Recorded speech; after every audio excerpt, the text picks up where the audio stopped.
जय माता दी आप सभी को। माँ भगवती महामाई माँ भद्रकाली जी आप सभी को हमेशा खुश रखे। आप सभी हमेशा हंसते रहे, मुस्कुराते रहे। कैसे हैं आप लोग, कमेंट में ज़रूर बताइएगा।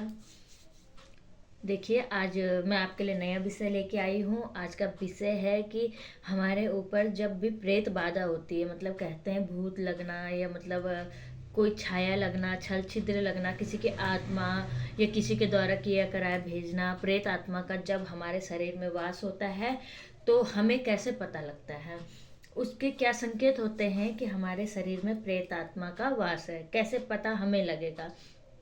देखिए, सबसे पहला तो देखिए, इंसान जो है जिसके भी शरीर पे प्रेत आत्मा होगी, वह जैसे कोई भी धार्मिक कार्य होता है तो वहाँ पे जाने से कतराएगा।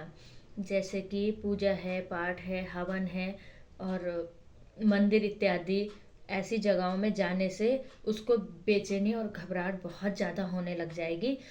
सबसे पहला संकेत तो यही है कि प्रेत आत्मा शरीर में है, क्योंकि और वो व्यक्ति कभी जल्दी से पूजा पाठ करने के लिए तत्पर नहीं रहेगा।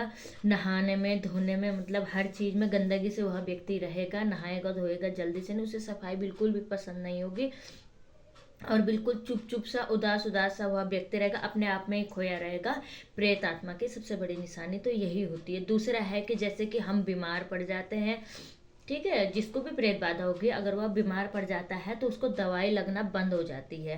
मतलब डॉक्टर भी हाथ खड़े कर देते हैं कि हाँ, मतलब डॉक्टर खुद नहीं समझ पाता है कि क्या बीमारी है, डॉक्टर इंजेक्शन लगाएंगे, मतलब अपना अपने हिसाब से अपना ट्रीटमेंट करेंगे। जब आप रिपोर्टें वगैरह सब कुछ करवाएंगे तो मतलब डॉक्टर का भी रिपोर्टें सारी नॉर्मल आएंगी, तो समझ जाइए कोई ना कोई बात है, प्रेत बाधा उसके शरीर में है, इसलिए रिपोर्टें नॉर्मल आ रही है। और किसी का या तो किया कराया भी हो सकता है, किसी का भेजा हुआ भी हो सकता है, मतलब कुछ भी हो सकता है। ये भी लक्षण प्रेत बाधा के ही हैं। जब भी हमें प्रेत बाधा होती है तो वह व्यक्ति का शरीर बिल्कुल ही मतलब कमज़ोर होने लगता है। धीरे धीरे वह प्रेत शरीर में, मतलब शरीर की जो शक्तियाँ होती है वह कमज़ोर पड़ने लगती है। महिलाओं के जो नाभि होती है, नाभि के नीचे प्रेत जल्दी से वास करता है। और कहते हैं ना कि कई लोगों का गर्भ रुकता है, मगर 3 महीने के अंदर ही गर्भपात हो जाता है। अगर बार बार यह हो रहा है तो समझ जाइए आपके ऊपर कोई प्रेत बाधा है। प्रेत बाधा के कारण ही यह आपके साथ हो रहा है ना। प्रेत बाधा महिला, देखिए, शरीर का अंग अंग तोड़ देती है। हाथों में दर्द, पैरों में दर्द, कंधे में दर्द, पैरों में दर्द होना शुरू हो जाता है, मतलब शरीर की नस नस में दर्द होना शुरू हो जाता है। तो यह भी सबसे बड़ा लक्षण है प्रेत बाधा का। मतलब वह प्रेत बाधा जो होती है बहुत ही सूक्ष्म चीज होती है, मगर उसका जो कार्य होते हैं बहुत बड़े बड़े दिखती नहीं है, अदृश्य शक्ति होती है, मगर पूरे शरीर को धीरे धीरे खोखला कर देती है। आपके अंदर जो एनर्जी है वो एनर्जी धीरे धीरे घटती जाएगी, एनर्जी आपके अंदर रह नहीं जाएगी, मानसिक संतुलन आपका खराब होता जाएगा, आपको पता नहीं चलेगा आप कब क्या कर रहे हैं, कब क्या नहीं कर रहे हैं।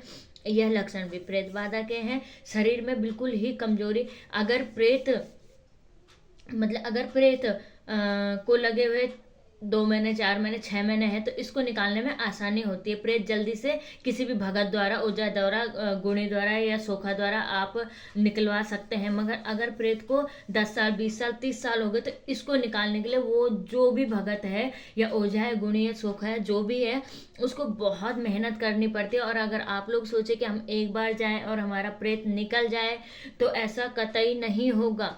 क्योंकि देखिए, इन चीज़ों को निकालने के लिए मेहनत लगती है और समय लगता है। प्रेत बाधा को नष्ट करने के लिए समय लगता है। कई प्रेत बाधाएं भोग पे चलती हैं, अपना भोग लेके तब शरीर को छोड़ती हैं। कई प्रेत बाधाएं ओझा गुणी द्वारा आसान तरीके से छूट जाती है। प्रेत बाधा से हमें बहुत नुकसान होते हैं। सबसे पहला हमारा शारीरिक नुकसान ही सबसे बड़ा नुकसान है। जब हमारा शरीर ही स्वस्थ नहीं है, हम ही स्वस्थ नहीं है, मानसिक संतुलन खराब होना शुरू हो जाता है। तो प्रेत बाधा के ये भी लक्षण है। आपको गंदे गंदे सपने आएंगे, गंदे विचार। कई औरतों के साथ तो कहा जाता है कि प्रेत जब लग जाता है या प्रेतनी जो भी है, मतलब प्रेत बाधा जब भी लग जाती है औरत के साथ, महिलाओं के साथ, या किसी आदमी के साथ, तो संभोग तक कर जाती है। और महिलाओं को, बहुत महिलाओं को सुना है कि आता है इसके भेष में, उसके भेष में, और संभोग करके चला जाता है। यह भी बात बिल्कुल सत्य है, यह भी प्रेत बाधा के लक्षण होते हैं। देखिए, अगर आप लोगों के साथ यह लक्षण है कि आप लोग जरूर कहीं दिखाइए, किसी ओझा द्वारा, गुणी द्वारा, सोखा द्वारा अपने आप का इलाज करवाइए। और कभी भी यह मत सोचना कि एक बार आप जाएंगे आपकी प्रेत बाधा को कोई ओझा, सोखा या गुणी हटा सकता है। जी नहीं। हाँ, अगर उसी क्षण और तत्पर लगी हुई प्रेत बाधा होगी तो हट सकती है, नहीं तो समय लगता है। और कहीं भी आप करेंगे तो चौकियाँ देनी पड़ती हैं। अगर आप चौकियाँ नहीं देंगी तो प्रेत बाधा को हटाने में वह ओझा, सोखा, गुणी आधा ही हटा पाएगा, और फिर से वह प्रेत बाधाएं आपको परेशान करना शुरू कर देंगी। तो जब भी आप कहीं से भी इलाज करवाइए तो पूरा इलाज करवाइए, और अपने शरीर का विशेष ध्यान रखिए। देखिए, प्रेत बाधा सबसे ज़्यादा कब लगती है? एक तो हम जब रंग खेलते हैं उस टाइम।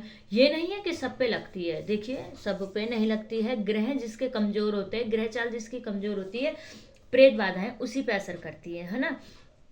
देखिए, या तो हम किसी की हल्दी से आ रहे हैं, शादी से आ रहे हैं, चौक चौराहे पे किसी का उतारा है, वैसे भी प्रेत पकड़ जाता है। हल्दी से, शादी से, या हमने अच्छे रेड, मतलब चटकदार कपड़े पहने हुए हैं उसमें भी, या फिर हम खूब सज धज के बाल खोल के कहीं जा रहे हैं, उसमें भी प्रेत बाधा लगने का खतरा होता है। और कभी कभी प्रेत दूसरे के द्वारा भेजा भी जाता है, हमेशा हम पे लगता ही नहीं, कभी हमारे नाम से कोई प्रेत हम पे भेज देता है, ऐसे भी प्रेत बाधा लगती है। तो आप लोग अपना ध्यान दीजिए। अगर ऐसी कोई भी परेशानी आपको है तो आप लोग किसी ओझा द्वारा, गुणी द्वारा और सोखा द्वारा दिखा सकते हैं, सुना सकते हैं और इसका इलाज कर सकते हैं। आज की वीडियो में इतना ही था। आप लोग अपना ध्यान रखिएगा। माँ भगवती, महामाई की छत्र छाया आप सभी के ऊपर हमेशा बनी रहे। आप लोग हमेशा हंसते रहें, मुस्कुराते रहें। माँ भगवती आप पर हमेशा कृपा करे। जय माता दी, जय महाकाल।